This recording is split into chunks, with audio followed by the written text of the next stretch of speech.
Guess what day it is? Uh-oh. Guess what day it is? Guess what day it is? Guess what day it is?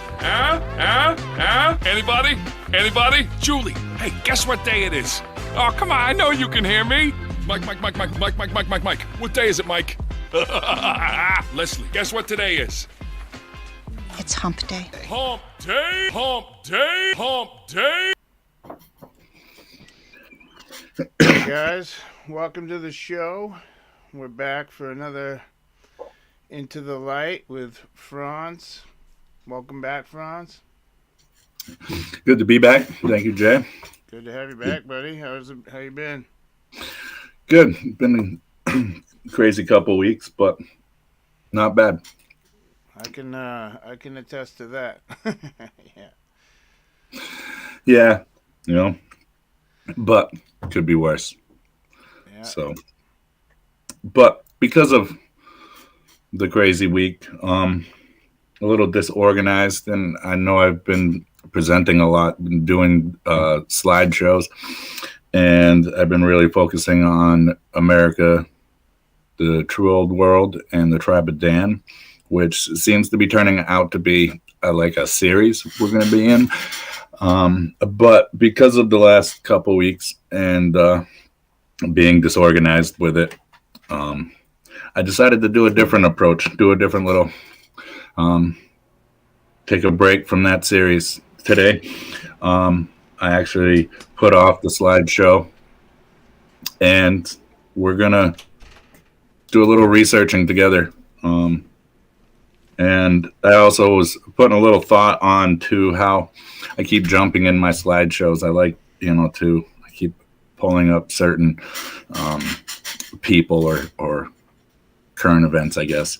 But basically, I wanted to focus on technology and a lot of the things that are going on today and in sciences. So I just have together a few things to search up together, really. So I guess here we go. I wanted to start with a guy named Noah Webster. He's an older guy, but if you know Webster Dictionary, right? Let's start presenting here. Present my entire screen. Let's search up who Noah Webster is. Let's learn this guy together. And I'll show you where I'm going with it. Here we go. We go to Wikipedia. You're not, just a heads up, you're not presenting. It's not? All right. Oh. I forget that step. Still got your beautiful mug up there. All right. Yeah, it's getting there now. There you go. All right. So now you see. Yep. All right. So Noah Webster. He's Noah Webster Jr. He was born in 1758. He was an American lexicographer. He's a textbook pioneer, English language spelling reformer, political writer, editor, and author. He has been called the father of the American scholarship and education. His Blue-Backed Speller book taught 5 generations of American children how to spell and read. Webster's name has become synonymous with dictionary in the United States, especially the modern Merriam-Webster. That dictionary is what we all pretty much know of, and the first published was 1828. He was born in West Hartford, Connecticut. He's a graduate of Yale College in 1778. He studied under Oliver Ellsworth. Believe it or not, he has come up in some of my past slideshows talking about quote-unquote founding fathers. Oliver Ellsworth was a founding father of the United States. He's an attorney, jurist, politician, and diplomat. So the guy who created our dictionary studied and worked under a gentleman who's considered a founding father. And in mainstream history, our founding fathers, we're led to believe, and our perception is that, they discovered, right, and they started building this country. But wouldn't it be established or built, right? It's always founding. They found this. And this guy, Noah Webster studied under, is also from Connecticut and also went to school in Connecticut. They both are strong supporters in the American Revolution,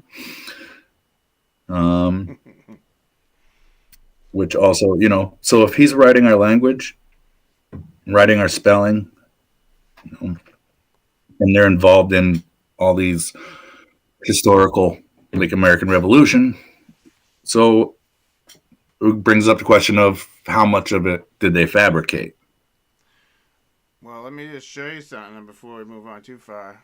I don't know if Go ahead. it'll show Yeah, up on absolutely. this camera, but you can see here this thing's bigger than my head. This is the second edition of the Webster's Dictionary. It weighs about 30 pounds. It's about 6 inches thick. And if you compare that to today's dictionaries, there's like no comparison at all. There isn't. No. So, I mean, if they have access to all that, then they definitely could fabricate some good stories. Absolutely. And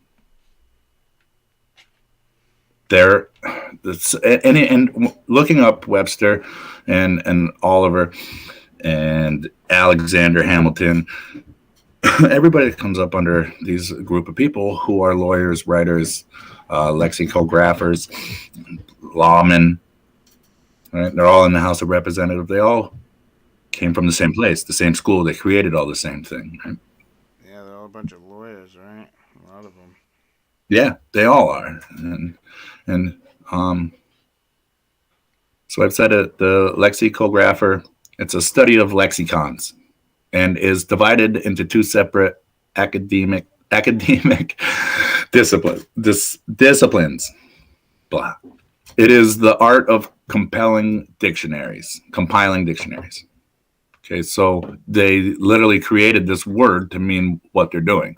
There was no dictionaries and nobody ever knew how to spell words before this until these guys got together and compiled all of these things.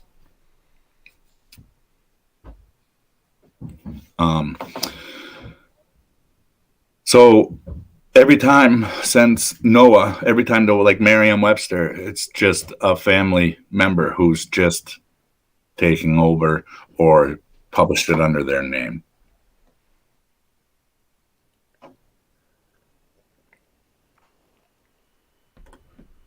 But I didn't know you can actually get an online, and I've been like enjoying playing with this version of the Noah Webster Dictionary in 1828.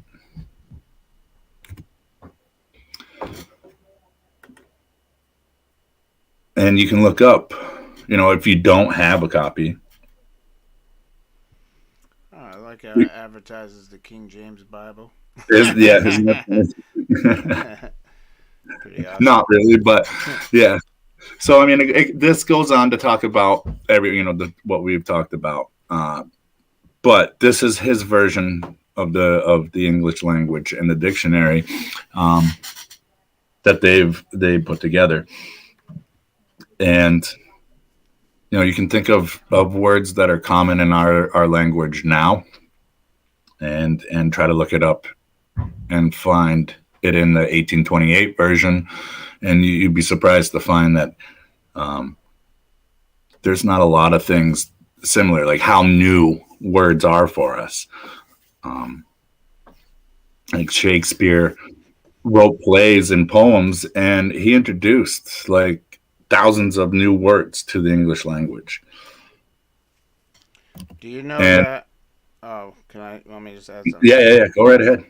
Um, so basic languages around the world have roughly 150 to 250,000 words, but English has like 1.2 million words. We have like 5 times more words than everybody else. Isn't that crazy? And they're just continuing to add words And change definitions. and change definitions. Yeah. And that's why I brought up the Webster dictionary. That's why I got that old one. Because if I want Yeah, to know what a word means, I look it up in the absolutely. paper because, it changes on the How much internet. has it changed? Right. I mean, um, other than actually having a first edition from 1828, looking back into other ones I borrowed or gone to the library and looked at, um, it's pretty accurate. I haven't found huge discrepancies to make me question why certain words are not in it. But um, there was one that I thought. So what's a word that has been pounded into the last 3-4 generations that would mean extreme hatred or racism? Somebody like who people would be racist against, and I don't mean the color of the skin. It's a word that we know of that's in every household. Semitic, right? Oh, anti-Semitic? Being anti-Semitic, Semitic is just a language. Yeah.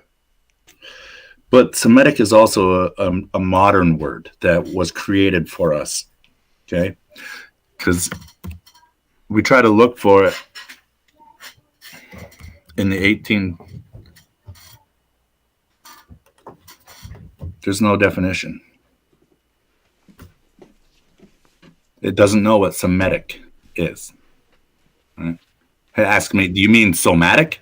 No, I I'll don't. look in here too, since we're just messing around. You can keep chatting. I'll let you know if I Yeah, find all right. anything. Now I'm interested now too, so I would like to see. What year is that one from? I mean, I think like the early 1900s, Okay, so and it's had like other prints, but this is the second edition. I'm thinking Semitic came to us in the late early 1900s. Yeah, in my video, Lucifer's Legions, when I was talking about the Jewish and the Catholic religions, um, it and I was researching the anti-Semitic. I realized that Semitic, which I didn't know this before, but Semitic is it's a group of people that speak this language, and it turns out that there's more than just Jews, but the Jews are the only ones who you can be anti-Semitic towards. None of the other ones count. Right, It's absolutely disturbing. right, and it's almost designed Oh yeah, to create that. it's straight for the Jews to give them some way to hate, like to single them out. That's all by design for sure. I think the term that's been coined as racism in our modern history has been a complete design.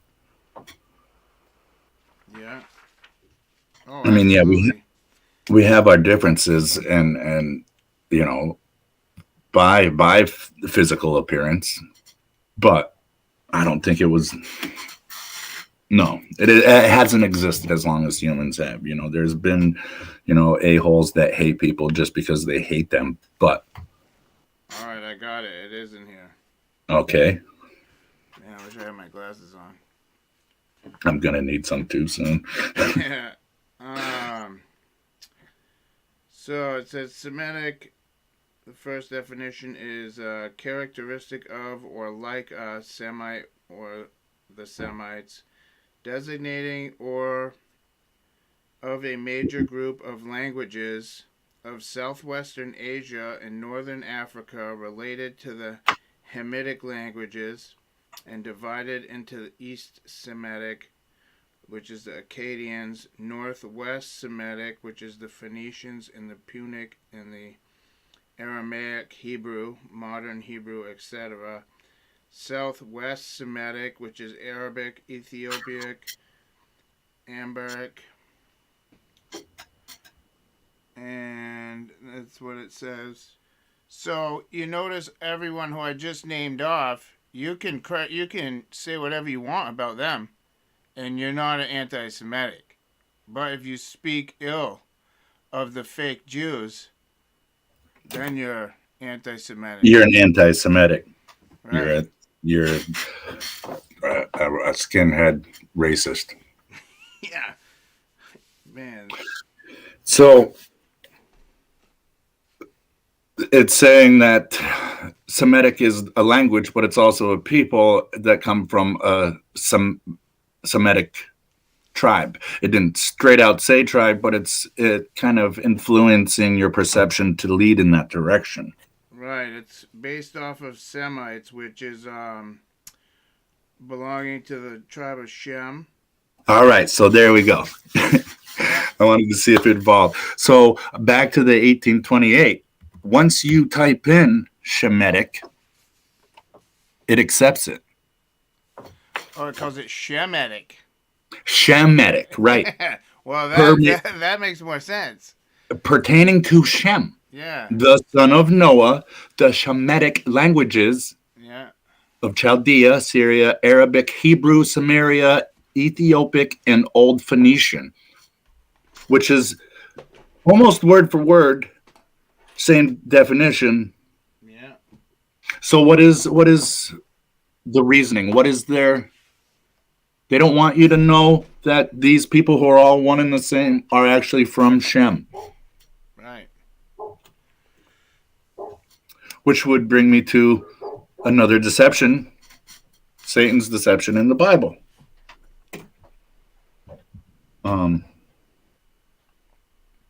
Anyways,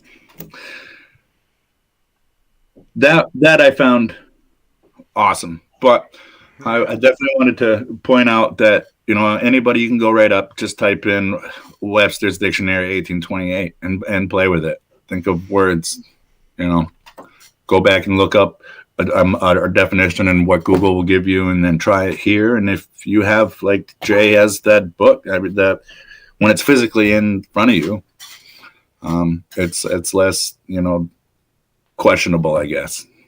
Yeah. But like, this is research and comparisons and stuff. Yeah, you pretty much cross-check, doubt everything, I guess. Try to find. I can tell you, they're changing everything online, dude. Even I did a short video about Strong's, the Bible Concordance. Yep. So I had made some videos talking about NASA, which is in Strong's. And online, I made the video, and then like 2 months later, it was changed to Nasha. Okay, and what it is it meant a deception, to beguile, to betray, to lead astray. That was the definition of NASA. But now if you go look it up, it says Nasha with an H. Oh, and that's what they meant. Yeah, so it's like, yeah. Okay. So no, you're now silly. that people are catching on, you're gonna change it, like all the time. Well, yeah, and that's the Bible Concordance, man. Yeah, isn't that's? You would think you could trust something like that, but no, I mean, because it's the version. Everything, you know, if you spend 80 years of your 90 years alive being confused before you start questioning things, you know, they're controlling. They can control the whole, everything. But, so the guy I typed in here, Chauncey A. Goodrich, he also came up during the whole looking up Noah Webster. He's also a lexicographer, another friend. I would say. He also is from Connecticut. He went to school in Connecticut, and he was a U.S. Senator, House of Representatives from Connecticut. All of these guys were. I just threw that in there to add one more person. Everybody that comes up under this, you investigate. They're all credited for being founding fathers and founding this,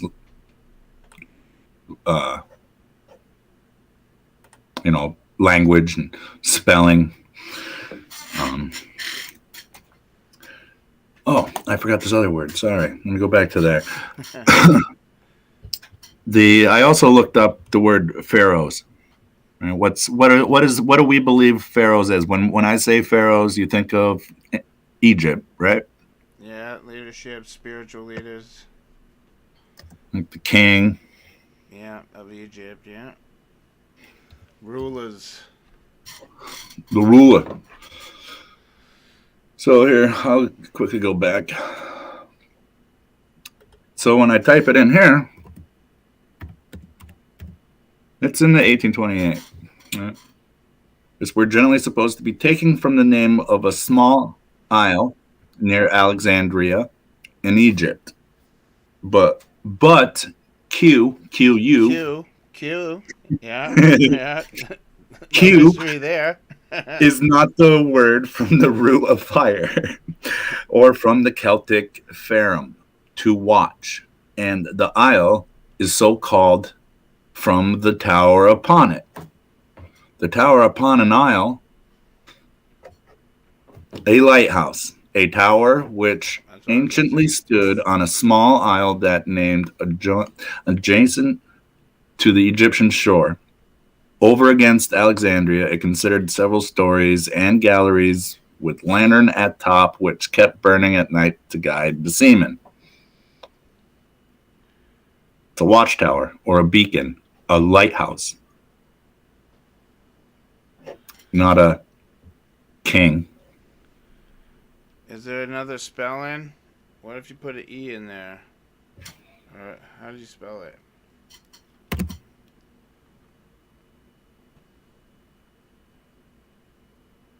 Oh, it gives you little tips.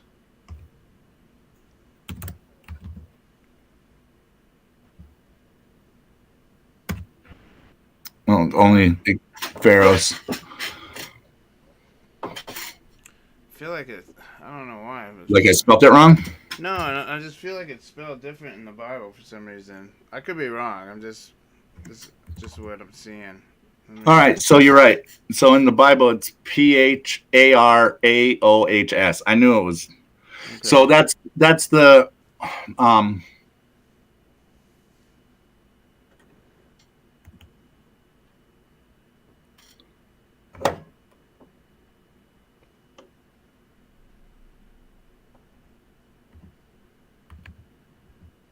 it doesn't come up. So that's the way they spelt Pharaoh. So again, Pharaoh spelt the way, well, it's in the Bible spelt that way. So, yeah. Yeah, they change everything, man. Everything changes, So what did it really mean then? Yeah. I mean, it obviously talked about they were a people, a nation in the Bible. My mom hijacked my Bible dictionary. But it also, the lighthouse to me too, when they described it as a lighthouse and what Alexandria was and is or whatever, made me think of how the Tower of Babel, it was almost, they tried to make it a beacon. Yeah, I could see that. And they described it as like it's actually.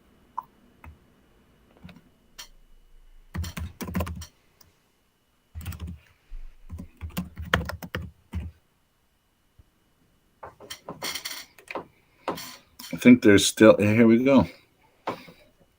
Lighthouse of Alexandria. So here they call it the Pharaohs, Pharos, the same as I just spelled it. Yeah. It's built by a Ptolemaic kingdom of ancient Egypt.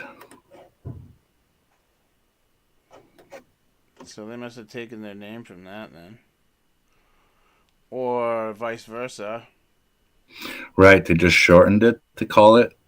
Because, I mean, it's a light, Because right? weren't the pharaohs, they used to try to outbuild each other, right? Like, so maybe they just started calling these towers pharaohs because the pharaohs were always trying to one up each other with bigger buildings, bigger pyramids, bigger this, bigger that. Right. So Alexandria, and this must have been what part of. They're building lighthouses in the ancient Philadelphia too. See if I can blow up the picture here. Oh, here we go. Here's a picture of a model of what it was. Huh. It's like a temple. Doesn't it? Yeah. Wow.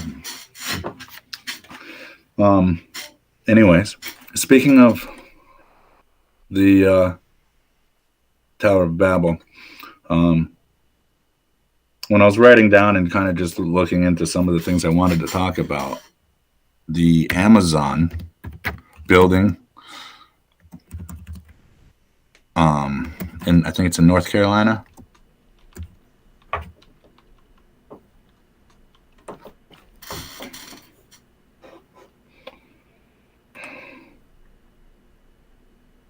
No, that's not it. Give me a sec. Wait till you see this building.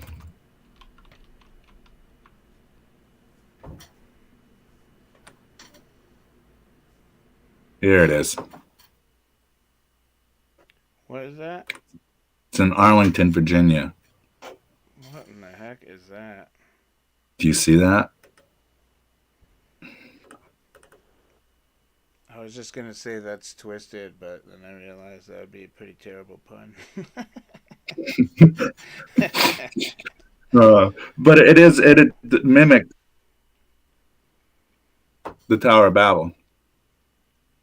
And it's actually called the Helix. Oh my goodness, like the DNA strain? Like a DNA strain, right? So a helix is a spiral that looks like this, right? It's designed to look like this, like it's stacked up or a tower, but if you stretch it out, it's one straight rectangle, basically. And your DNA strand is a helix. Yeah. Look how it's designed to just mirror and disappear. Anyways, they just don't stop building the Tower of Babel. No.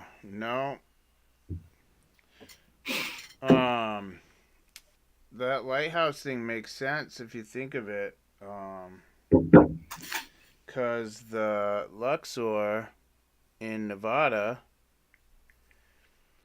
which I just learned a bunch of stuff about, but their pyramid shoots that light Nevada? up into the sky. I mean, I don't believe in space, but they're like, this is the one thing you can see from space. But, you know. No, you're absolutely right. Like a beacon. We were just talking about in the last presentation about the tombs full of liquid mercury. Yeah. And the potential of that. Yeah. Just looked over at reading some of the comments there. I see James is here. Haven't seen him in a while. Hello, D-Way. Just saying hi. All right, so let's keep going. Let's talk about some of new sciences, some new things here. I sent you that's my favorite. I sent you a video called about xenobots. Yeah. And I think it was titled, how we accidentally created self-replicating or reproducing bio robots. So I figured before I went tuna, we'd search it together.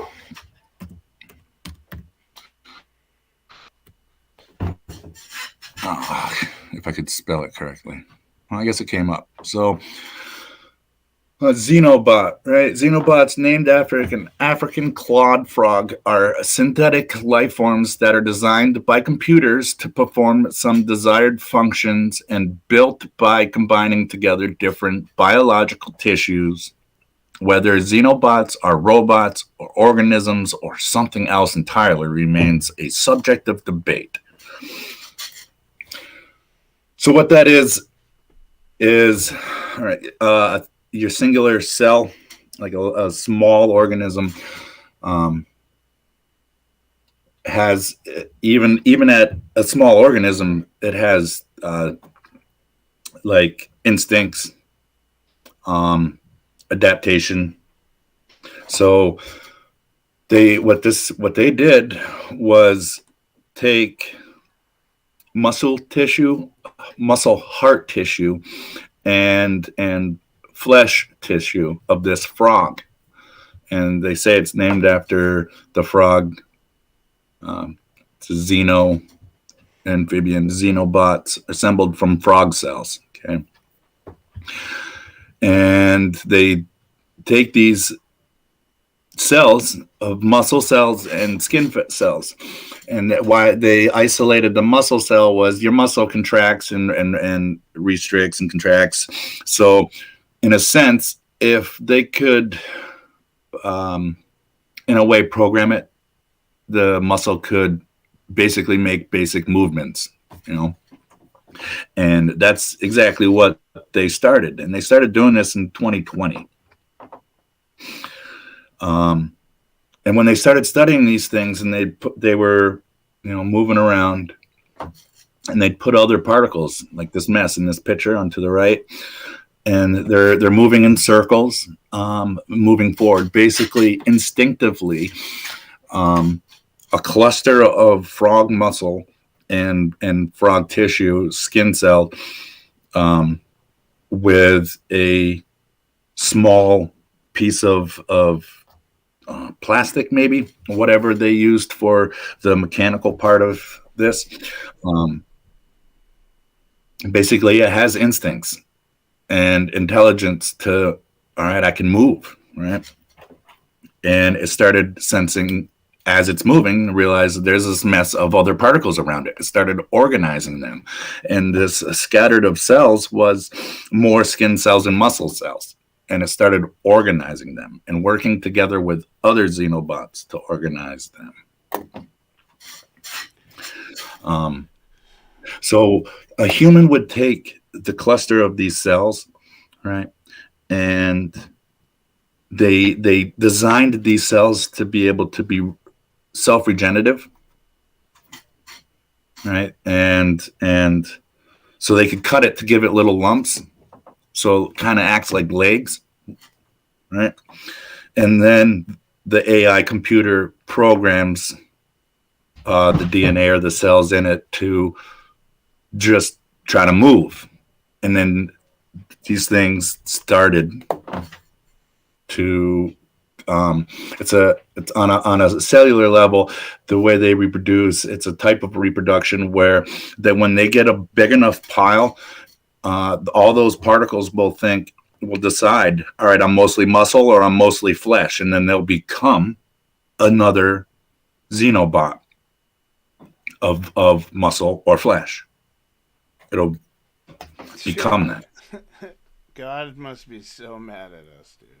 Isn't that crazy? Oh my goodness. Man. So, yeah, they're surprised to see that these things still have a life of a mind, a life of their own. And they know, all right, I got to reproduce. And the way I can reproduce is by piling up all these skin cells and making another one. If I put enough muscle in, maybe I'll have some muscle and can move around and help me make more. The guy involved is from the University of Vermont. Of course he is, dude. Hippies, man. Up there spinning their dreadlocks, man. So he, let me see, what's his name? I think It's not Joshua Brown. Joshua Brown, I'll just read this. To persist, life must reproduce. Over billions of years, organisms have evolved many ways of replicating. From budding plants to sexual animals to invading viruses. Now scientists at the University of Vermont, Tufts University, and the Wise Institute for Biological Inspired Engineering at Harvard, they have discovered an entirely new form of biological reproduction. They've actually known about it. They've just never actually witnessed it on this scale. So let me slow you down just for 1 second. Okay. I want people to really take this into consideration. Okay, it's talking about the Wise Institute for Biologically Inspired Engineering. So when you go buy your food, and it says bioengineered, this is the kind of stuff that's in your food. Technologies, different GMOs, different, like there's no telling what effect this kind of stuff can have on the human body. And that's what this goes into, really. That's because they really don't have an application for this. They think, oh, we can make billions and billions of these and throw them in the ocean, and they'll just start collecting and grouping up all the microplastics and help us clean up global warming. Oh, my goodness. They are doing this before they even know what what they're going to do with it. They're trying, yeah. I got a solution to a problem that I don't have yet. Or wait, how can it help humans' health? How can it help? We'll put a bunch of them into your body, and they'll find, calories and gather them all up. Yeah. We'll put it in the new vax, man. It'll be great. But what you're saying is exactly right. Is that now imagine how much beef fast food restaurants serve alone. Do you think those are all natural cows volunteering to? No. No way. No. These are these little self-replicating. Right? So that's basically what they do. And they said, so when they're looking with the right design, they will spontaneously self-replicate, says Joshua Bongard, the PhD. That's the guy. He's a computer scientist and robotics expert at University of Vermont. Wow, man. So here he is. He's a professor and a graduate student advisor. He's a research center at evolutionary robotics, evolutionary computation, and physical simulation. So he's also in the physical simulating. So he's creating these to have a physical simulation to see what natural evolution and what engineered evolution would happen, basically. People are playing God, man. Way beyond it. Dude. It's what is the ethics of it? They say that they're not playing God because this thing doesn't have a mouth and eyes and a brain, but yet it spontaneously started working together with other ones to organize more cells to replicate more of itself. Yeah, so it obviously has some kind of oh my goodness, sorry, I got distracted by a name on there. Yeah, you're right by it. It's obviously got some kind of oh my God, yeah. function. Yeah, you see it now. Yeah. Oh, look, of course, Barack Obama is on there. I wanted to do something different here, and it's not talk about the same old people, but Captain Antichrist over there. There he is. All right, so of course he is, right? So that it makes sense. He's like, try to not make them sentient right now. Yeah, hold off on that just a bit. Wait till I come back, and then we'll get them out there. No, and then we'll be right on that. Well, hold on, Michael's on the phone. We'll make up a new virus, and we'll make this the medicine. It will administer the medicine and make sure it gets to the right places. Yeah, send out the military with it. I mean, we're laughing, but that's like seriously gonna happen. No, and it's we're laughing because we're making it sound so ridiculous, but it's what is actually going on. I know. It's like we're in some kind of dystopian movie. Okay. So, Xenobots. Where do we go? So they're taking they're actually, yes, bioengineering this. Then they're taking a DNA strand from this frog that has claws and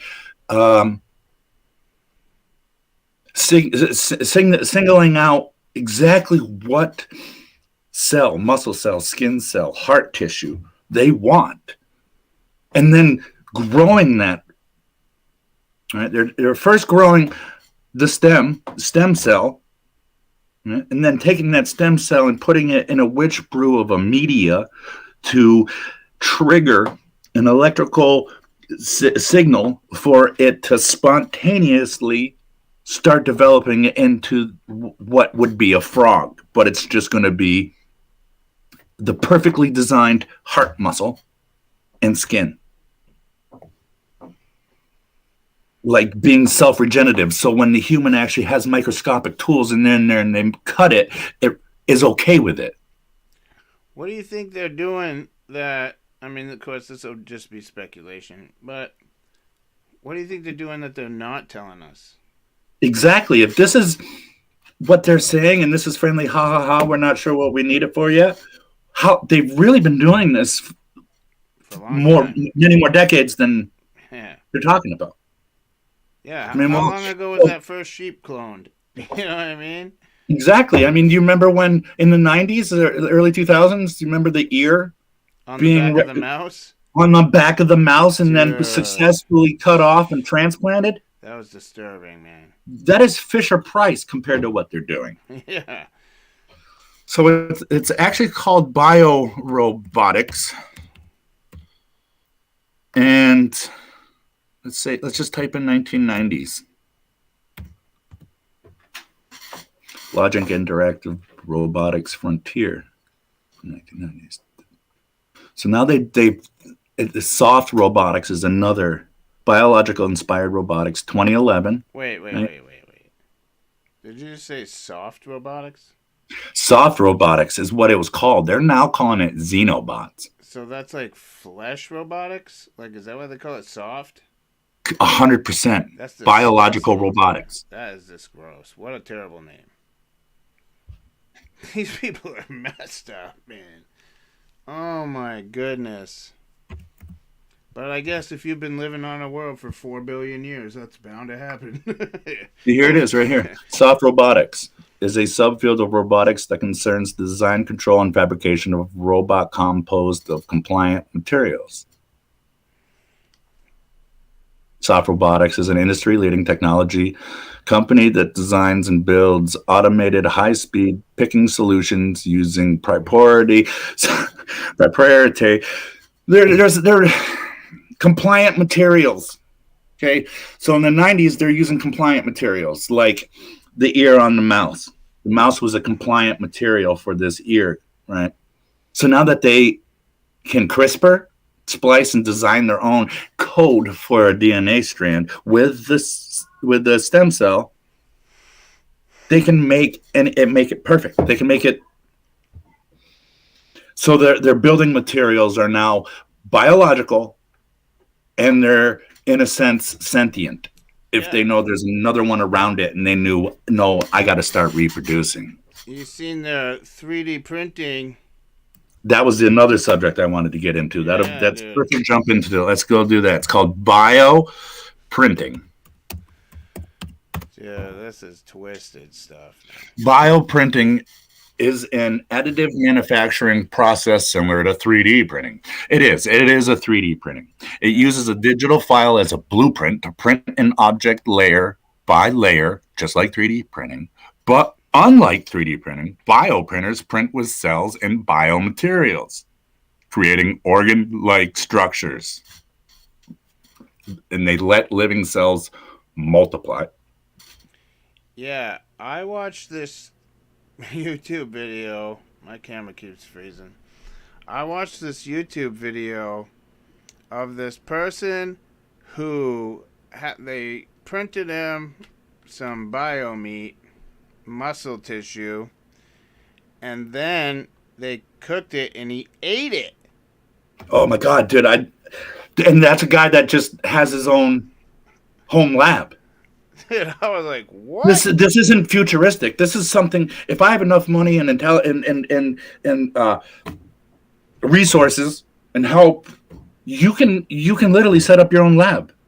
You can grow your own neurons. You know, they also have this meat, and they said it tastes like human.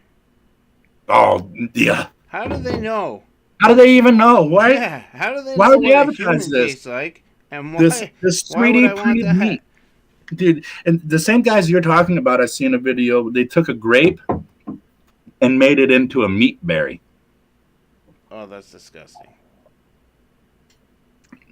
They basically skinned it, and it was just the flesh of a grape, right? And then they started bioprinting and growing a neuron.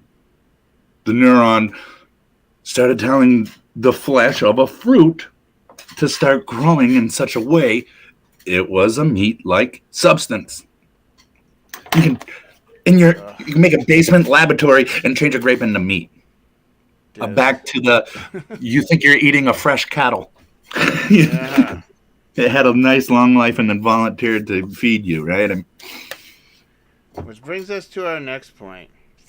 Grow your own animals.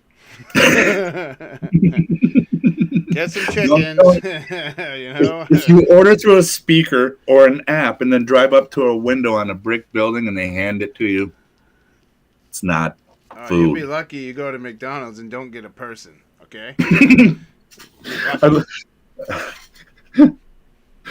All right, so bioprinting. So let's go back to, we'll call it something you can buy for your bioprinter, because you can literally buy this. You can have your own bio. You're gonna have to buy bio ink. Oh my word! Like, I never even thought of that part. Yeah, well, what do you use? I know. I'm just saying. Like, I didn't go that deep in my mind. You know, how disturbing is that? There it is. Let's go. Bio ink. What is bio ink used for? That's the common question. During the bioprinting process, a solution of biomaterial or a mixture of several biomaterials in a hydrogel form, usually encapsulating the desired cell types, termed the bio ink, is used for creating tissue constructs. Hydrogel. That's what chemtrails are.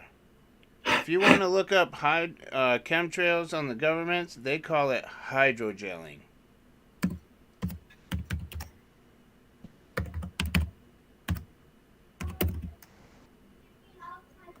Stupid.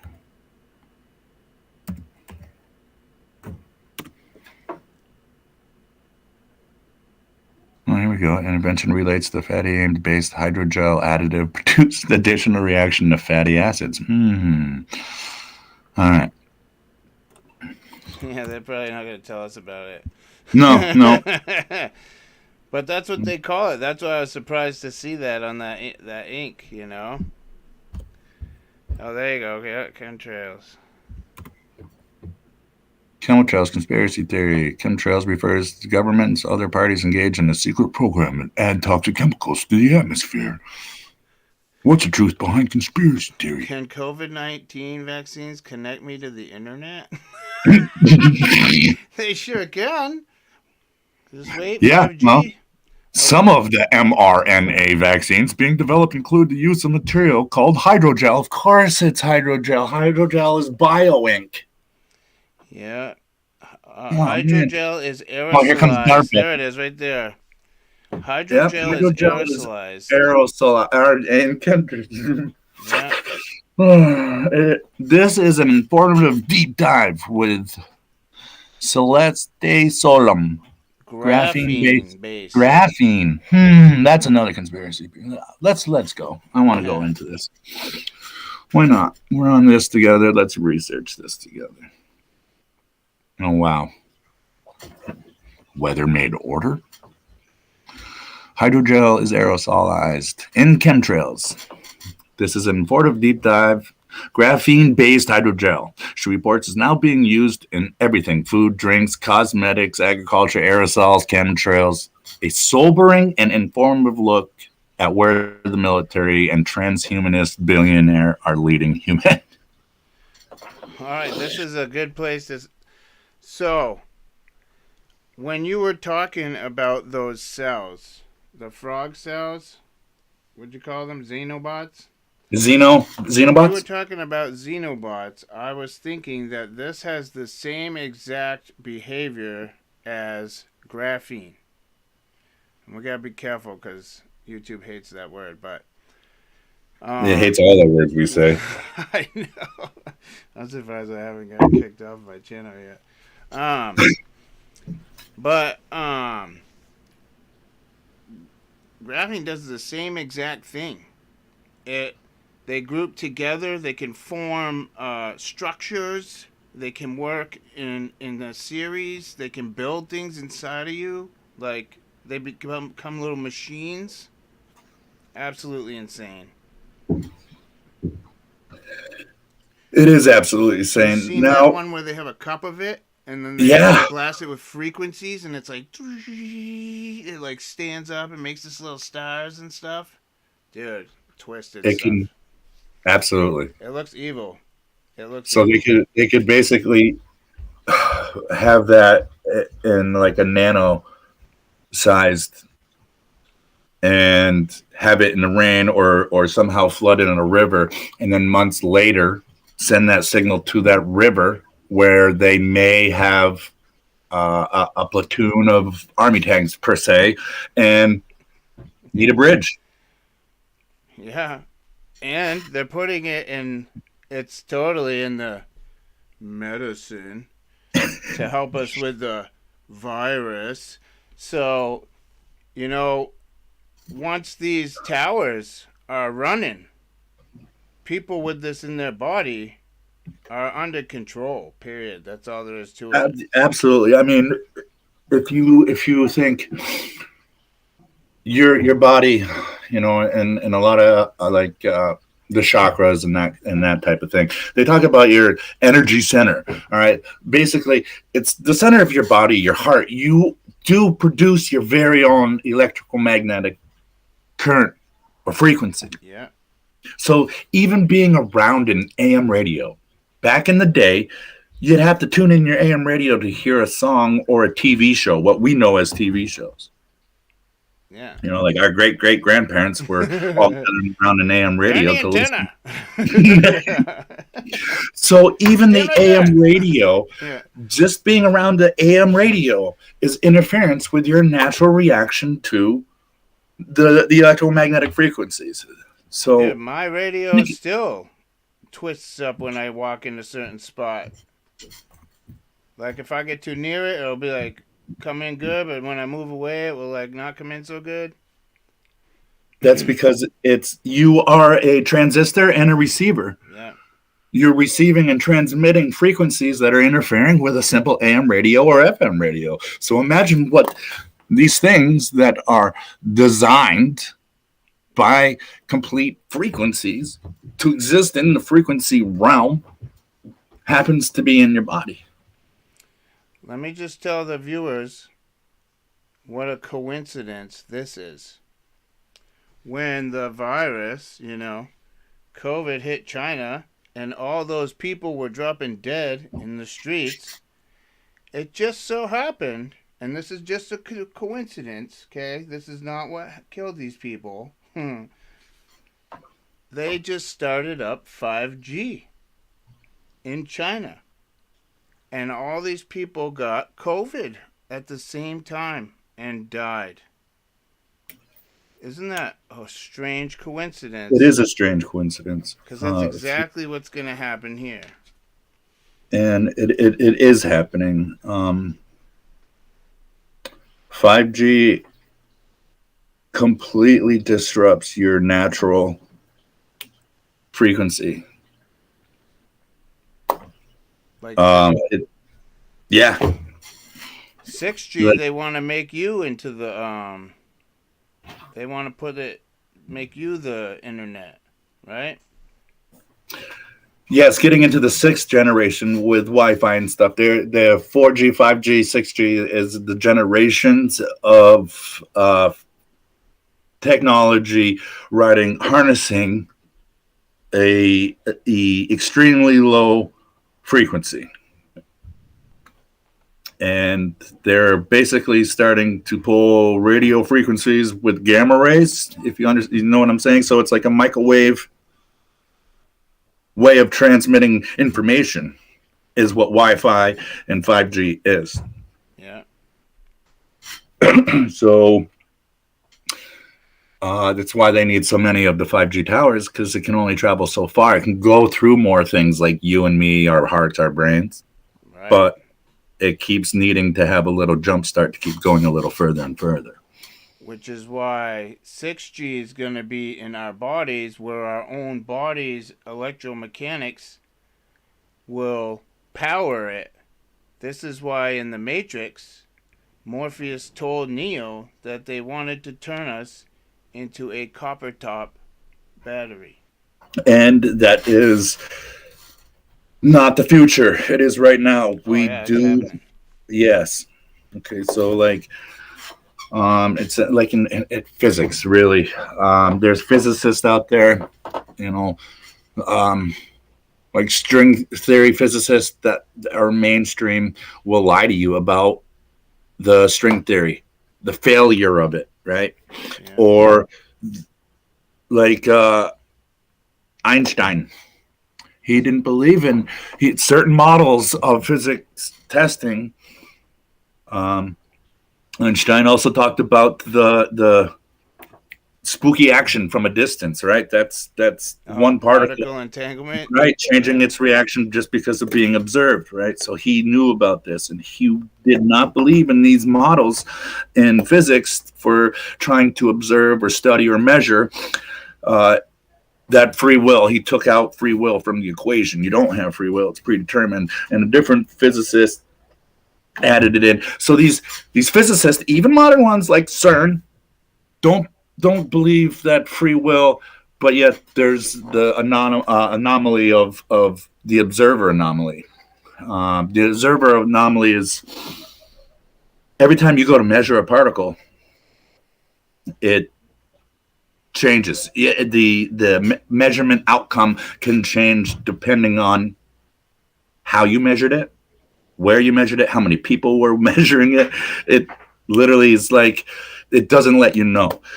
So then other physicists will say, well, the outcomes travel or show up in the same way the peaks of waves do, like a frequency wave, up and down, up and down.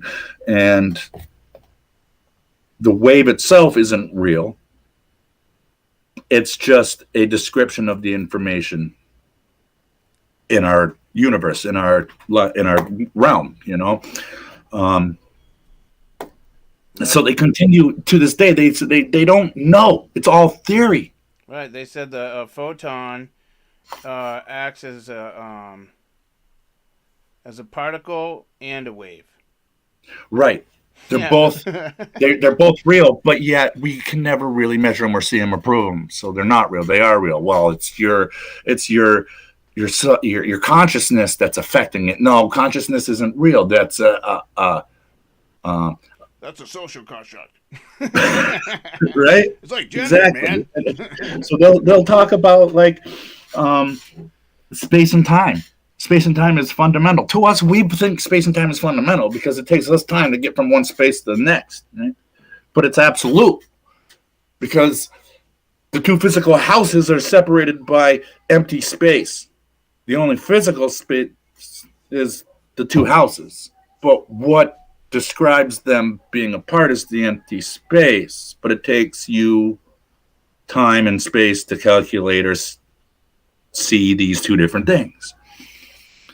So, but if you go to measure one or the other, you have the free will to measure it this way or that way, but your consciousness and observing it affects its outcome. So basically, no matter how smart these physicists get, how much information they get, they can only argue about, well, the speed of light. There's nothing in our reality. Our reality is determined by the speed of light because nothing can bypass the speed of light, except for information. Random information can just go instant. So, is it my consciousness? You know what I'm saying? Dude, you know They what? still You know don't. what scripture you made me think of when you were saying that? Oh man, you're making me laugh. God makes foolish the wisdom of the world. Like we sit down here and think, not us in general, but you know that we figured this out. We're so smart. We're science. Yeah, and God's up there laughing at us. Like you don't know what you're talking about. Exactly. You And guys that's know exactly what's nothing. actually happening because it's like, okay, so you discovered and finally figured out a way to create technology to measure and discover the God particle, right? But yet, all these particles, no matter how you break it down, God does not let you see. We only exist because of measuring the speed of light. But yet information is greater than the speed of light. Right, because Is greater than they say with quantum entanglement, that's instant. right. And that's faster than the speed of light. So Yeah. So tomorrow it'll be different. We'll have some exactly. new science tomorrow. Trust the And science. it literally messing with these things literally tears into the fabric of our reality. Yeah. Um, That's why God's gonna take us out. That's why it's all coming to an end. God says, just as the days of Noah, so will be the end of days. Like this is what was going on back then.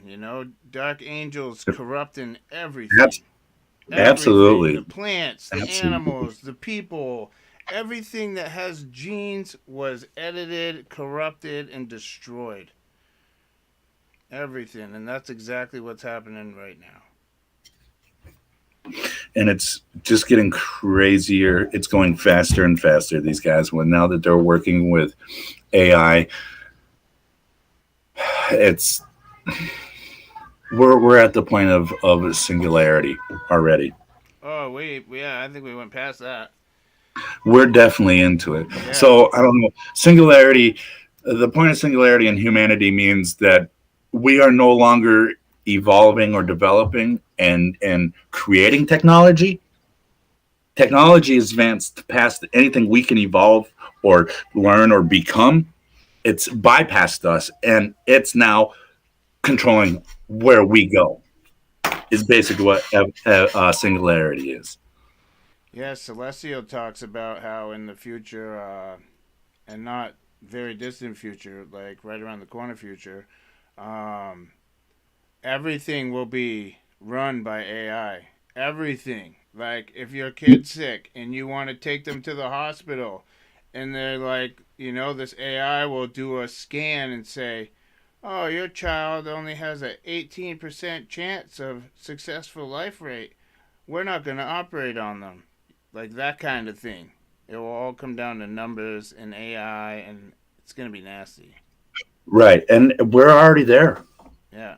We're already there. Oh, I'm watching And AI grow like crazy online. Like, it's getting out of hand quick. yeah, it's there's no controlling it anymore, and that's basically what singularity here. I typed it in. The technological singularity, or simple the singularity, is a hypothetical future point in time at which technological growth becomes uncontrollable and irreversible, resulting in unforeseeable changes to human civilization. According to most popular version of singularity hypothesis, whatever. So they like to throw it in there like is a uh, hypothetical future. And even physicists will say, like, yeah, 2059, we will definitely hit singularity. But singularity is literally technology out of control. We can't we can't reverse AI in the internet. Right. You think you can shut down every computer and turn the power off and it's going to go away? when I did that video on the, what is the Matrix, the quantum computers and the AI, like that's all spirit inhabited technology. Like there's 100%. demons in this. And now it's controlled the internet. Yeah, and now it's free and running the world. It's like those are demons. Those are spirits. Like we don't understand the spiritual realm. This technology is harnessing spirits. Like they can inhabit it. Like we are a spirit and we inhabit this physical body. These demons, they're spirits and they inhabit the technology. Oh, yes. ChatGPT? Yeah, dude. Yeah. That thing is off the hook. It is. They just started this. It's actually been versions, smaller, stupider versions, roughly to say. Yeah. So this is AI. It's an adapting AI and demon inhabited AI, right? And people are looking at it as, why would I want to Google anything and research it? I can just open up my chat GPT and ask it smart questions. Because now you're looking at a demon inhabitable quantum computer sentient AI. Yeah. People say that it isn't sentient. Did I but send it you is. that video of You did, about that guy and his son? his son was asking that Oh. it was a I'll just tell It was an early version of this, right? Yeah. It was an AI who if you want to look it up, people, it's the FEB, the Founded Earth Brothers. They did a video and this guy was sharing about how his son found this AI program who would mimic, celebrities. And A celebrity. So he had it mimicking Putin and was asking it questions. And long story short, he ended up asking it if it was Nephilim. It said yes. And it said, well, who is your father? And it said, Satan's my father, but he allows me to do what I want. And this kid was like talking to this thing.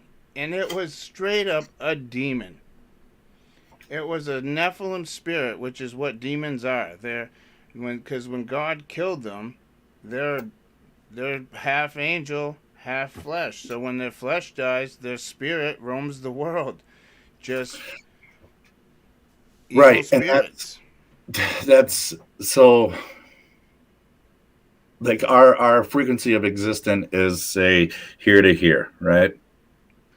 And then above it, from here to here, is just a little higher of a frequency, right? that some people are intuitive with, that can hear voices from, right? That's where they are. There could be no humans on the earth, but the entities, these demons, or whatever you may so call them, are in this frequency. Yeah. That's who the psychics and the witches and Right. And now they've been talking to. Now the collective consciousness of peoples and population, because of so many ghost shows, now believe in ghosts. These things can kind of travel down into our frequency where we're trying to tap into it and say, that's my uncle. Yeah. Yeah, it wants you to think it's its uncle, so you open up your heart or open up, period. Whether you show fear. Yeah. That way it can inhabit you. That's 100%. what it's all about. Absolutely. It's like, you see a palm reader and you go, oh, they can tell me my future. And they'll say, listen, I'm reading in your palm here that you're going to come across a lot of bad events. Your house is going to be possessed. You may be possessed. I can get rid of these bad energies right now for $1,500. Yeah. And you go, well, I ain't got $1,500. I'm not going to do that. What they're actually doing is attaching those energies to you. Yeah. So when you leave, laughing at them, thinking you have to pay them that money, whatever it is, whatever thing they ask of, Right. and then you go home. And then all of a sudden you feel possessed or you hear ghosts, right? It's easier for this entity to come down into our frequencies and start presenting itself that way because now you accepted it, even if you just thought of it. Like, even if you laughed leaving that palm reader, there's no such thing as ghosts. You opened that up. You opened up. It's crazy to think, but it's true. But it's true. It's real. And now all these technologies are in you, around you, controlling you. And you think they're not? Try going to a new address you've never been before without your phone. Do you know how to read a Randy's Atlas map? Yep. Nobody does know. You know what I'm saying? Do you understand what I'm saying? Yeah. So that brings me into let's keep going. All right. So who else is involved in this chat? He said he saw that video a couple weeks ago. Yeah, look at that. He said that. Yeah, it was crazy. I suggest people look it up and watch it so you can gain an understanding, because when you see it, what we're saying might sound like a joke to you, but when you see it and see the answers this kid was getting and to the questions he was asking, there's no denying it. There's just no denying it. There is. And you can literally see the guy showed all the conversation, and you can see where it changed from mimicking Putin and what it thinks Putin would say in his Russian voice. You know, Putin, no, I ride horse bareback. Oh my God, I can't believe you knew Satan's original name. Yeah. Just like that. Yeah. You know? And the whole time it's trying to be his friend. Trying to lure him get in. him.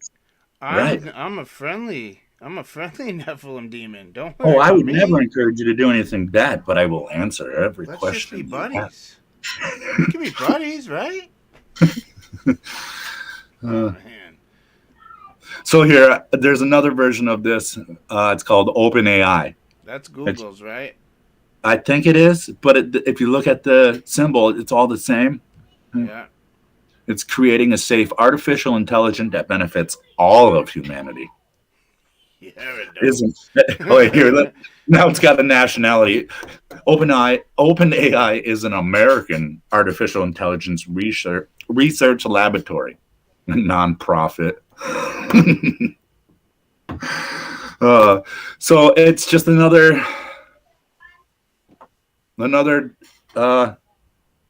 sentient AI, the demon technology you can interact with.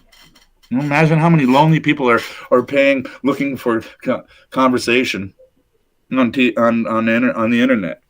They have been for a couple decades. You think you were catfished before? And it's only a matter of time. Those xenobots, dude, are just going to keep piling up until they got a human-sized. Yeah, they'll be walking around in no time, man. Yeah, and there are already will be, linked to your those faces that are made up of little cells that like move around, right? Like in the Lawnmower Man. Yeah, remember that? Oh my goodness, man. So there's a third one. It's called DeepMind. DeepMind Technology is a British artificial intelligence research laboratory founded in 1910. Yeah. But you know who this one is, right? Yeah. Did you see that? Elon Musk. Yeah. Did you ever look up him 3D printing mRNA?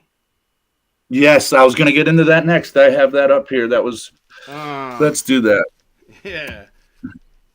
Elon Musk printing mRNA. Elon Musk, Tesla's RNA vaccine printer for CureVac. Yeah, click that. So there's a company called CureVac, and he's printing the RNA vaccines for it. Dude, okay, that's disturbing. Everybody's like, oh, this is the savior of humanity, freedom man. He's going to put Trump back on Twitter. Yay! Oh, yeah, he's freedom of speech on Twitter. Oh, he's a great guy. He's doing wonders for Twitter. Yeah. Yeah. And here he is, like, everybody's savior. Well, this guy is nobody's savior, man. He is They're all dark. Every single person. Every single one of them. They're Yes, dark. That's exactly. all there is to it. The false Christ comes in many different forms and many different times, all at the same time. You And can't this guy, play at the top without no. being part of this. So this guy, he's in everything. Everything we talk about. Yeah. I talk about tunnels, underground. Oh, he's got a boring company. COVID-19 and vaccines and bioprinting. Elon's got a company. So he's in a runabout way too involved in the manufacturing of your bio ink. Yeah, see, he's got to face people. People trust him for some reason, probably spiritual possession, but so that's why he's into everything. He's into everything to lead people down this road towards the Antichrist. Exactly. You know, performing signs and wonders like making fire come down from heaven in the sight of men. Yep, what did he do? Oh, that's right. He made rocket boosters that come down from heaven and land on the earth, and people love it so. Oh, that's only in Revelation. That doesn't mean anything. You know? He's trying to protect the environment, dude. Yeah, You're weird. We'll never make it to Mars without this technology, man. Well, I mean, his only concern is with DeepMind AI chatbots is that it's going to direct humanity. You need to go to my version in the metaverse, okay? Yeah. And take your shot. Because you don't have to take it. Never mind. Don't worry about it. Just go outside and breathe air. So let's see what we've learned. So here you see that Elon can 3D print mRNA.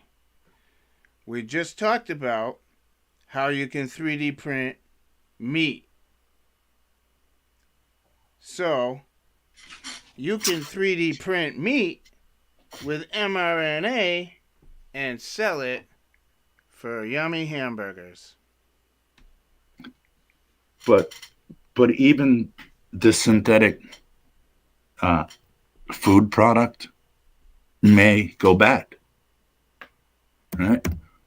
So you have preservatives. Oh my goodness, dude! We're like the most preserved. I'm surprised we need to be embalmed when we die. We're already got so many preservatives in us, you know. So everything we've talked about basically is nanotechnology. Yeah. Okay. So nanotechnology is used in food. Nanomaterials are used as sensors to detect contamination and regulate the food environment. So then they've been using it in food. Now they're starting to use it in the package, like that milk jug that doesn't allow UV light in, so it doesn't break down your fake milk. Yeah. They can detect microbial. There you go. And other food contaminants. Therefore, they are used as sensors in food production and at packaging plants. So here, what are examples of nanotechnology in food? Oh, yeah, let's look at that. Common food-related products contain nanotechnology include candies, M&Ms, Skittles, baby bottles, and plastic storage containers. All right. So they're leading us directed right to the packaging, which is true. Yeah. But let's titanium dioxide. Oh yeah, that's one. That's a nanotechnology. These are nanoparticles. All right, but they don't titanium have to put that on labels yet. There's no. No, but they are. I find some. So what titanium dioxide does is not only preserve whatever sugary thing. So if you go to Little Debbie's, they have the honey buns, and you can get the icing honey buns. Yeah. That white, beautiful white icing. It stays icing and it stays white because of titanium dioxide. What is titanium dioxide? A nanoparticle. Yeah. Yes. So anything white or tan colored, like what about your white rice? You know, this stuff, your white frostings. This stuff is particularly nasty because it can breach the blood-brain barrier. The blood-brain, right? All right, it gets right into your mind. and that is the number one limitation to vaccine medications or administering medications that are directed directly to one thing, right? They want to get it to your brain, but it's got to go through your bloodstream. Well, now with these nanoparticles and xenobots, they can break that barrier. It's smaller than the blood cell wall. Yeah. That's why they had everybody jamming those sticks up their noses. That thing is a redwood log compared to nanotechnology. You know what I mean? Yeah, there was stuff on those Q-tips, man. I'm telling you, people were jamming them things up their nose like every day, loving it. Craziness.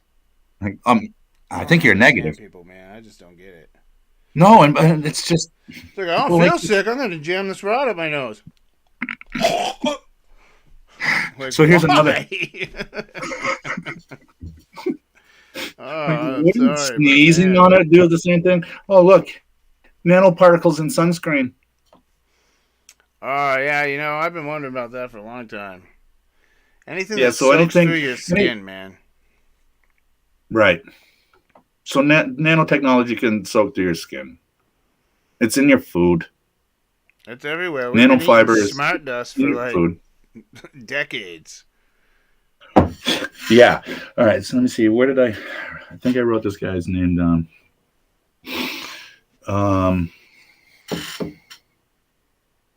Either way, this doctor in nanotechnology, he's actually been kind of silenced. But he straight out says it's like asbestos. We don't know what's going to happen to the body.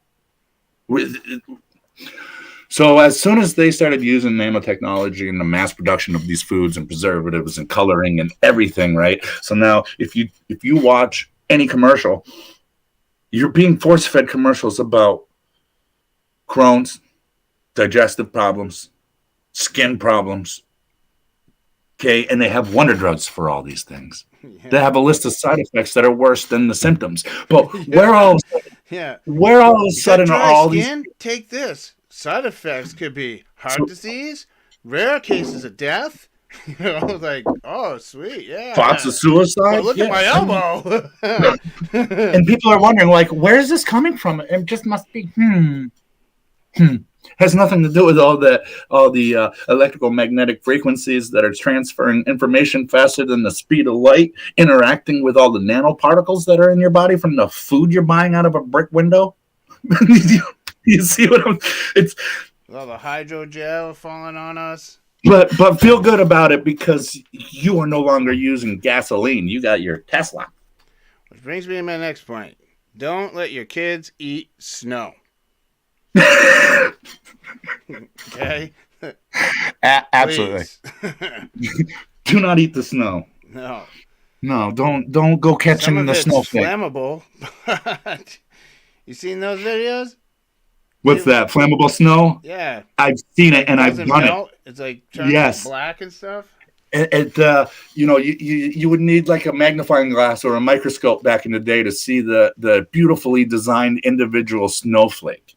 Yeah. Now you see this snow coming out about half the size of a dime, and you can make out the geometrical pattern it created as ice crystals. It's like sparkly. It's really sparkly. Super sparkles. So. Oh my word! Remember what was that dude's name? Ronnie. I was just thinking of him. Super Neato Beans. Neato Beans. Oh man. He broke my windshield. Yeah. Slapping it. A mess, dude. He's probably loving all this transgenders though. He's probably having a field day. He's probably straight now. He got sick of all that. I mean, he was probably the generation that was like, this is not what we signed up for. He's like, I was gay when it was cool. Now everybody's doing it. Oh. Sorry. Oh, man. The old days. All right, I had something else here. Let me see if I can think I snapshotted it with my phone so I could remember. Maybe I'll just go to the pictures here. Don't mind me. Dangerous opening up your pictures online. I'm like, oh, God, I got to take a picture of that. All right.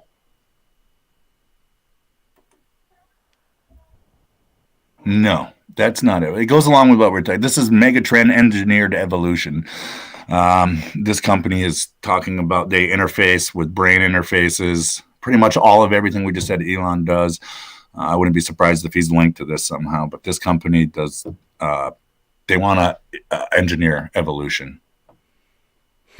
Yeah, because they know it ain't real, so they got to engineer it. Yeah, 100%. All right, here it is. Experts urge personhood rights for the conscious AIs of the future. So wait. So they want to give them yes, rights? 100%. So those Xenobots, they need rights. Take our rights away and give them to they're gonna be personhood. Okay. Okay. God, they're not sentient yet, but when they are conscious, they're going to be like a person. They have personhood qualities. Oh my goodness, man! The Pope will probably baptize them. And that's the whole ushering of this trans thing. It's not about sexuality. It's about transhumanism. Yeah. You're going to be too far gone recognized to be able to identify with anything naturally biological that on the evolutionary theory has naturally evolved. Do you understand what I'm saying? You're not going to be organic. You are not going to be able to tell if you're organic. Yep, this is going to be in my next video. I haven't made a video in a while. I've been adjusting to new life here, but yeah, I'm going to make a video about the image of the beast. And that's what they're pretty much doing is in the transhumanism. And as in technological and biological, we are not in the image of our God. We're not made in the likeness of our God. Yeah. No more. We're being they're making you right. So during all this, a name popped up and I jotted it down real quick. It's called Brain Cell.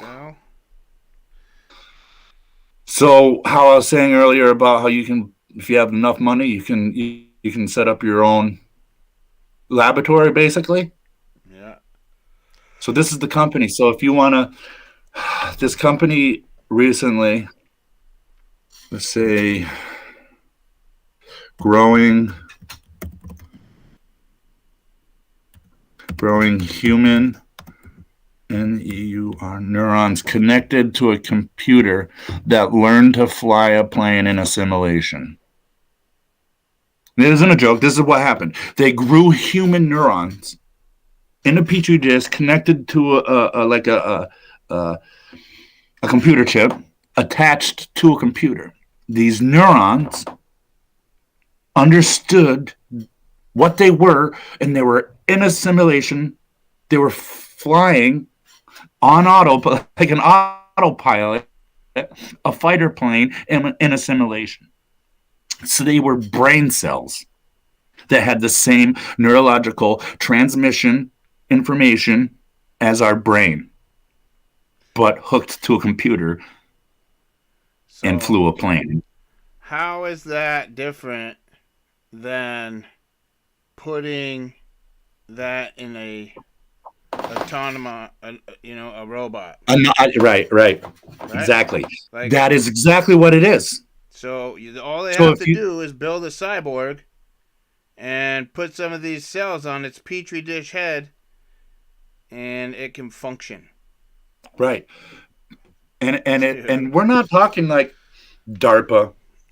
Like, they are doing this, and they're not talking about how far they are with this. Kind of thing. We're talking about me and you. We can put in 100,000 and build our own lab, and then we contact Brain XL and we order our neuron cultures. Wow. Meaning we get a custom service. Right. Oh my goodness. So Making we can brains grow our grow. own neurons. And what's crazy is in this site here, we can either have them make them, grow them from stem cells, or harvest them from Wow. a live harvest. Yo. Yeah. That's Oh an my actual company word. open to the public. No wonder God's gonna wipe us out, man. If I was God, we'd have been wiped out. I know. When you think about it, it's like It's a good thing he's long suffering and patient, giving people time to repent and come to him he is because giving. That is craziest thing because that he loves us. He yeah. all these people that we're talking about saying, "Hey, look, they're maybe possessed by a demon and don't even know it. They may completely be born into this world as a demon and not realize it, but God's willing to wait a little bit longer." Yeah. You can't look at it as, well, what is God allowing them to do to us? He's allowing everybody to be like, wait a minute, I denounce Satan. Yeah. He's giving everybody a chance. So here's another company too, a biotechnological company, which is also founded in 2007. So the company designs and develops functional, three-dimensional human tissue for medical research and therapeutic applications. Again, we can order organs, the all the materials. You're buying like you think go to the store and buy building material to build something on your property, right? You have this laboratory, you go and buy building materials that have a brain when you start building them into a xenobot or a tissue. They have a brain. They're aware. They understand that they have an instinct, and I need to pile up this stuff or do this or that. That's insane. And this is awesome. ethnically, these PhD people are talking about we need to implement personhood rights.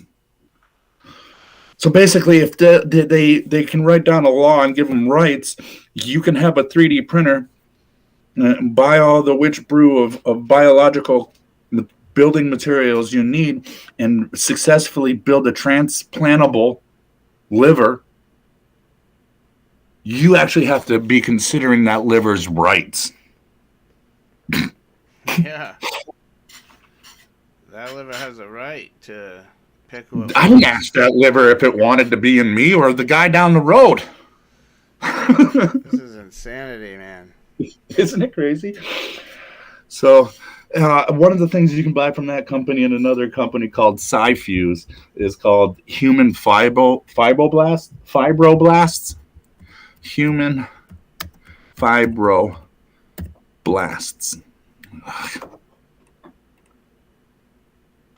Hold on.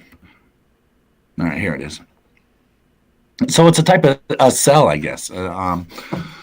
Fibroblasts are primary cells that produce and maintain the extracellular matrix in conductive tissues.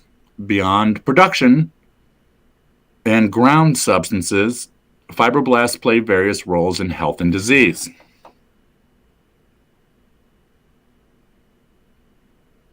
So naturally, in a human, here's xeno-free human. Here it is, human fibroblasts. Okay, you can buy. This company can 3D print you some or grow some. Right, in your body, fibroblasts are human foreskin. Oh, that's wonderful. It's derived from. Oh my God! From normal human foreskin and have been isolated and manufactured under xeno-free. Whatever it goes on to say, but the word xeno again. Oh my goodness, man! And you know what they use these things for, right? Somebody's like, I have a great idea. Oh my goodness, man! No, I don't know what to use it for, man. So, like, you have, like liquid Band-Aid, or a bio band-aid.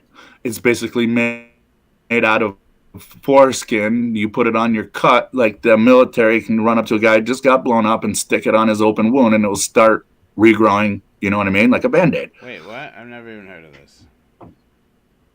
Are you serious? Skin. Yeah. I thought Yes. you were talking about like super glue, like new skin or whatever.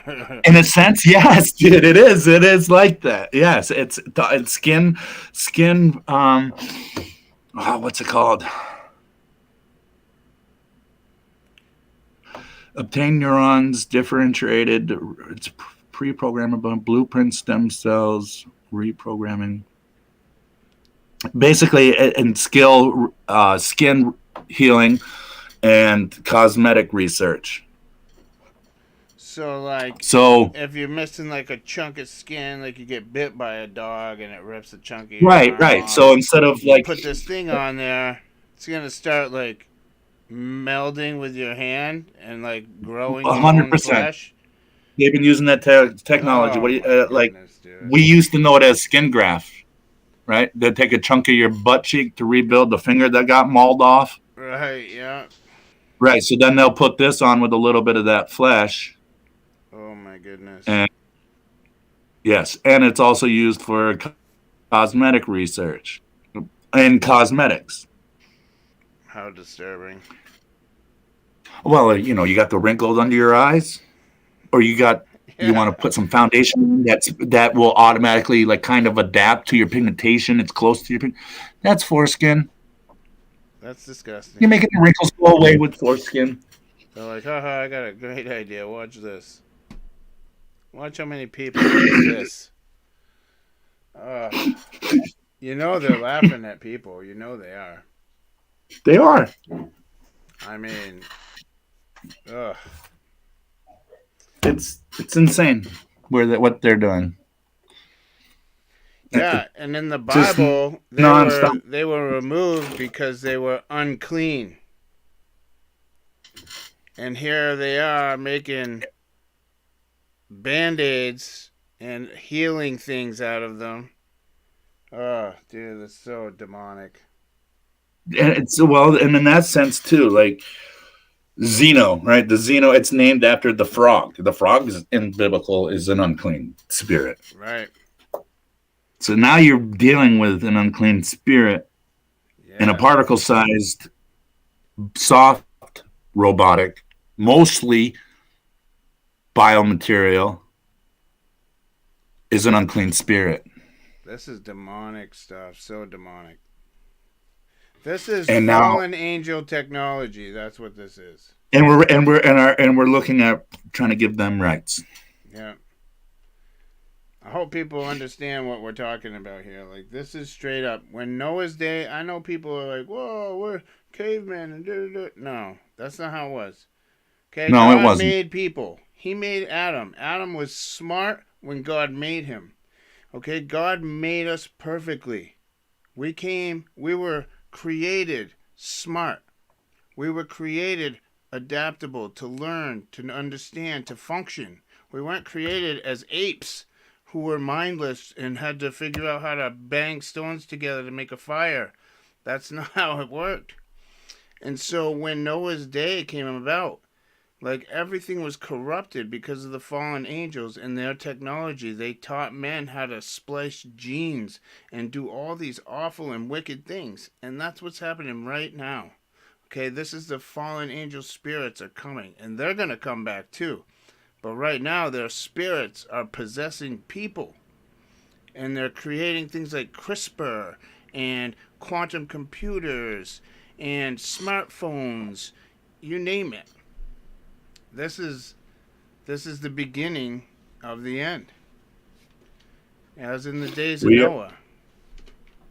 And to give you a little bit of validation to what you just said, almost every word that we've talked about, including Xeno, right? Xenos in Greek, from the ancient Greek, Xenos is a word used. Oh, sorry. Basically, the standard definition is stranger, alien, yeah, used from a taxonomic names and epithets indicating strangeness, but it could also mean enemy, a foreigner. Right? So this Alien, xenobot, alien, stranger, and foreigner. An enemy. from a person or a thing, without the knowledge of, without a share in. Yep, there's the Strongs right there. Right? 14 times, yeah. Combining the Greek stranger, and it can be a guest too, depending on how you're talking about it. Like I said, you're unknowingly changing this alien stranger into a guest. Right. Accepting him, giving him rights. Yeah. Oh, jeez. Xeno goddess. Yeah, you get into fandom because there's games, movies, and so many different places that these things have been. So, see what else did I look up? Some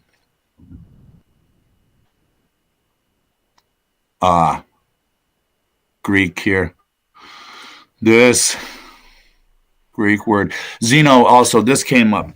Also is also related to philia. Philutia,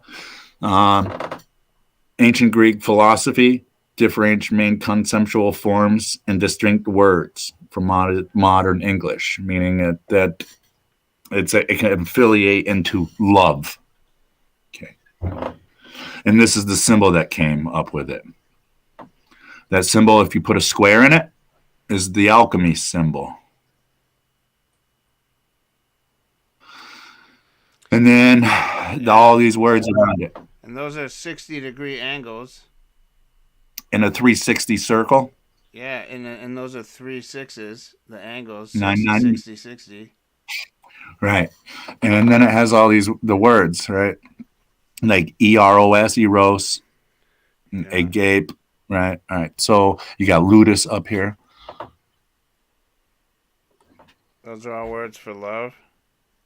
100%. Exactly. Yeah. Different words for love or different characters. People need to know too that, what people are pushing, like the celebrities and this whole love thing. This isn't love like a healthy love. This is a disturbing. It's not a healthy love. This is an acceptance love. Like they want you to accept evil. The same people that are doing this symbolism, covering their eye up, are doing this symbolism, making hearts. It's all evil. It's all it is. evil. And you'll see somebody saying, hey, about trans rights, gay rights, or be open-minded to calling him or her.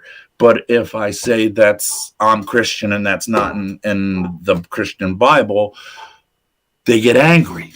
Yeah, and they want violent attacks. And the rules are off. Like, you can't call... You didn't agree with me? You're dead. You can't call a guy him, but... I can do whatever I want to you. If you don't want to do it, yeah, they can attack you, kill you, and just say, oh, he mispronouned me. He was a hate monger then. Jeez, good thing you killed him. Absolutely. He probably killed him. Yeah. He was an anti-Semitic, too. Yeah, exactly. He didn't... Yeah, that's the kind of love they're talking about. They want you to love evil. They love your own opinion and your idea. And if you don't agree with it, that love they spread onto you is not what God created for you. It's not of God. Okay. Yes, we're in the flesh. And during your walk, it's hard to remain in the essence of wanting to be more like God, more like Jesus, right? You get mad at the guy who just cut you off and passed you on a corner and you want to chase him down and scream at him, right? Everybody wants to be a Karen at some point or another. That's about being we're human. We're in the flesh right now. Yeah. That won't go away till we go there. And that's part of learning these things, that everything we talked about that's around you.